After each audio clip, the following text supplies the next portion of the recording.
Do'stlar, ushbu xabarimni barcha tanish-bilishlarga maksimum darajada yuborib qo'yasiz, albatta foydali bo'ladi. Endilikda nogironlikni belgilash jarayoni raqamlashtirilmoqda. Ya'ni yangi imkoniyat yaratildi.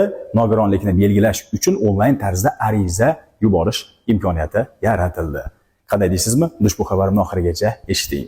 Nogironlikni belgilatmoqchi bo'lgan aka-opalarimiz yoki uka-singillarimiz uchun hozir sodda tarzda tushuntirib o'taman. Qo'lingizga telefoningizni olasiz, internetingizni yoqasiz, qaysidir bir telefoningizda bo'lgan qidiruv tizimiga kirib, my.gov.uz portaliga kirasiz. Ro'yxatdan o'tasiz. Ro'yxatdan o'tgandan keyin esa o'sha MyGov'ni tepasida lupaga o'xshagan narsa bor. O'sha joyni shunda bosasiz. Bosganingizdan keyin nogironlikni degan so'zni lotin harflari bilan yozasiz. Nogironlikni belgilash bo'yicha ariza yuborish degan kichkina bo'limcha chiqadi. Mana shu bo'limchaga kiradigan bo'lsangiz, hozir qisqacha tavsifini aytib o'taman.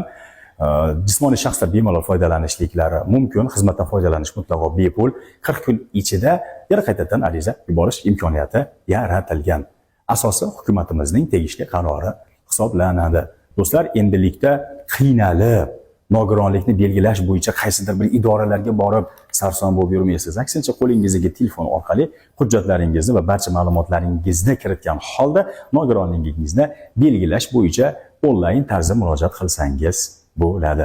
Ushbu xabarimni barcha tanish-bilishlarga maksimum darajada yuborib qo'ying, zero yaratilgan imkoniyatlardan ular ham foydalansin. Mana shunday yangiliklardan o'z vaqtida xabardor bo'lish uchun Kaminaning ijtimoiy tarmoqlardagi sahifalariga obuna bo'ling.